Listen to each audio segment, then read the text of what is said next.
Halo semua, kembali lagi bersama saya Adis. Pada kesempatan kali ini, saya akan menjelaskan Teaching Mastery Framework saya dengan menggunakan PCK. Jadi apa itu PCK? PCK adalah singkatan dari Pedagogical Content Knowledge. Nah, pada PCK ini ada 7 tahap. Untuk yang pertama yaitu konten. Konten di sini sama dengan topik. Topik yang akan saya bawakan di sini adalah barisan aritmetika.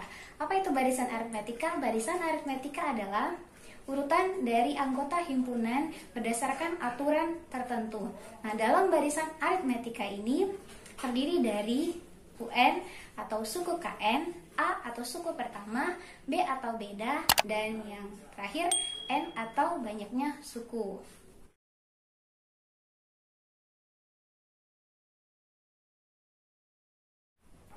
Tahap yang kedua yaitu konteks. Nah, di sini yaitu berupa contoh yang diberikan oleh guru. Contohnya ini nyata dalam kehidupan sehari-hari sehingga siswa gampang atau mudah untuk memahami topik yang diajarkan. Contohnya sebagai berikut.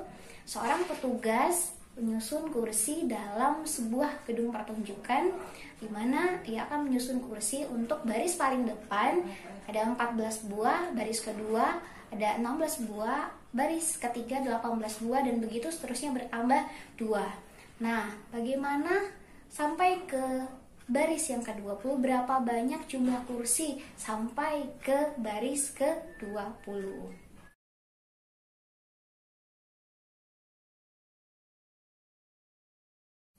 Tahap yang ketiga yaitu knowledge of learner and learning.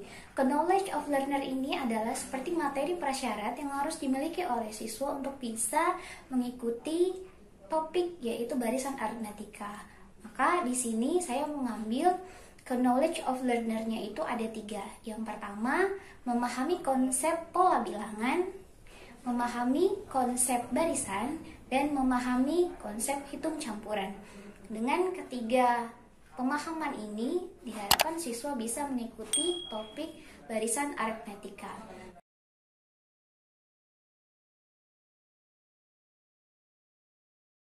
Nah, untuk knowledge of learning-nya, diajak siswa untuk melihat secara langsung atau menyaksikan secara langsung proses penyusunan kursi dalam sebuah ruangan. Kita contohkan penyusunan kursi dalam sebuah ruangan atau ruangan aula, ruangan yang cukup besar ya, sehingga bisa untuk menyusun kursi.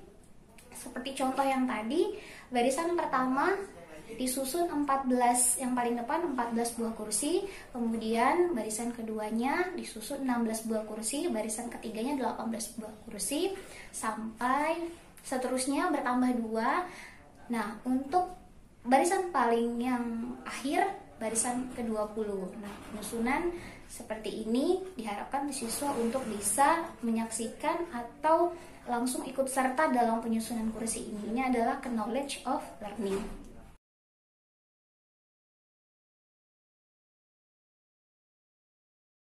Tahap yang keempat yaitu pedagogi. Pedagogi di sini yaitu di mana guru menggunakan bahasa atau kalimat yang mudah untuk dipahami oleh siswa sehingga topik barisan aritmetika ini lebih mudah untuk diterima dan dipahami oleh siswa.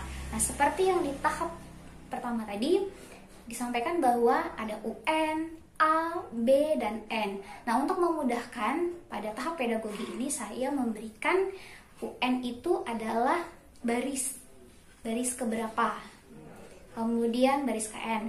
Untuk A itu adalah baris pertama, B adalah pengurangan dari baris kedua ke baris pertama atau pengurangan dari baris keempat ke baris ketiga.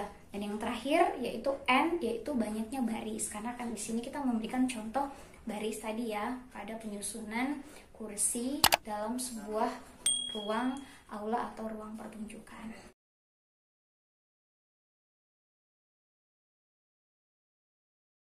Tahap yang kelima yaitu kurikulum knowledge. Nah, pada kurikulum knowledge ini kita buatkan bagan karena di sini ada terdiri dari prior knowledge, main topic of the lesson, dan yang ketiga ada future connected learning. Pada bagian masing-masing ini, seperti yang sudah disampaikan di tahap-tahap sebelumnya, pada prior knowledge ini yaitu seperti materi prasyarat. Ada 3 tadi, pola bilangan, barisan, dan hitung campuran. Kemudian di main topiknya itu, yaitu topik utamanya yang kita sampaikan pada materi ini, pada pembelajaran kali ini yaitu barisan aritmetika. Dan untuk future connected learningnya ini adalah materi yang akan disampaikan pada pertemuan berikutnya setelah memahami topik barisan aritmetika ini, yaitu deret aritmetika. Dan aritmetika ini adalah future connected learningnya.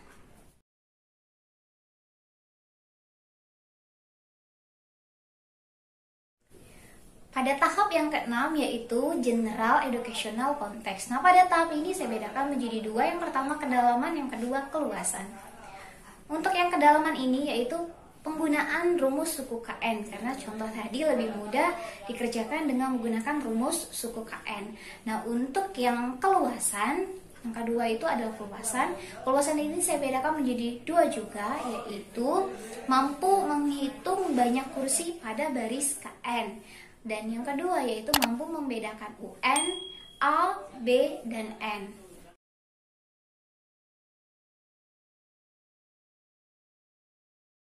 Untuk tahap yang ketujuh atau tahap yang terakhir itu ada assessment procedure, evaluation of outcome, educational aims, goals, purpose, and value. Nah, panjang ya, ini adalah tahap terakhir.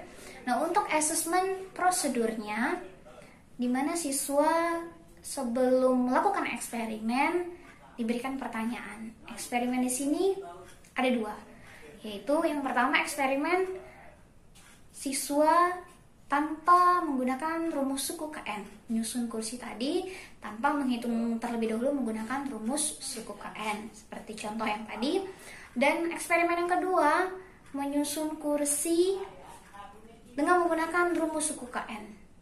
Nah, setelah eksperimen kedua ini selesai, diberikan pertanyaan. Sebelum eksperimen diberikan pertanyaan juga, manakah nanti yang lebih efektif menggunakan rumus suku KN untuk penyusunan kursinya atau tanpa menggunakan rumus suku KN. Di akhir juga nanti setelah eksperimen selesai ditanyakan kembali manakah yang lebih efektif dan lebih mudah, lebih cepat menyusun kursinya menggunakan rumus suku KN atau tanpa menggunakan rumus suku KN.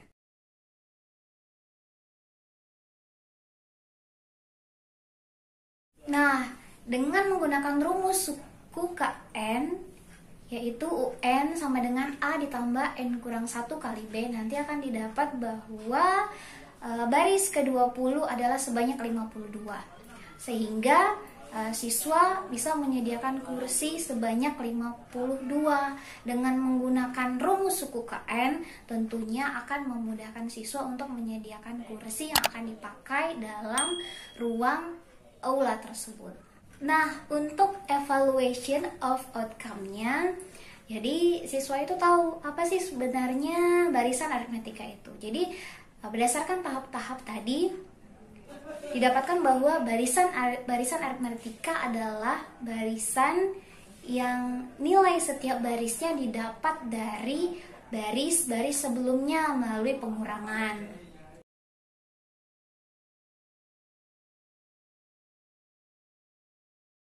Nah, yang terakhir yaitu value. Value ini adalah nilai atau makna yang didapat siswa setelah mempelajari topik barisan aritmetika. Jadi apa value yang didapat oleh siswa setelah siswa ikut menyaksikan, ikut melakukan eksperimen secara langsung. Jadi dari eksperimen, kegiatan pembelajaran yang diikuti oleh siswa, siswa akan dapat nilai atau maknanya dari mempelajari ini. Jadi value-nya yaitu ketika siswa ikut dalam melakukan eksperimen, mengikuti kegiatan praktek secara langsung, mereka akan tahu bahwa dengan menggunakan rumus, yaitu untuk memudahkan menghitung berapa jumlah kursi yang harus disediakan, maka dengan rumus atau trik-trik cepat yang dipakai itu bisa memudahkan untuk menyelesaikan suatu pekerjaan. Maka dari sini siswa bisa menarik value-nya, menggunakan rumus-rumus atau trik-trik cepat itu bisa memudahkan pekerjaan, sehingga siswa bisa menyelesaikan tugas atau pekerjaan dengan mudah dan tepat. Baiklah, demikian tadi Teaching Mastery Framework saya dengan menggunakan Pedagogical Content Knowledge atau PCK pada pembelajaran matematika dengan topik barisan aritmetika. Semoga bermanfaat dan bisa dipraktekkan masing-masing. Terima kasih.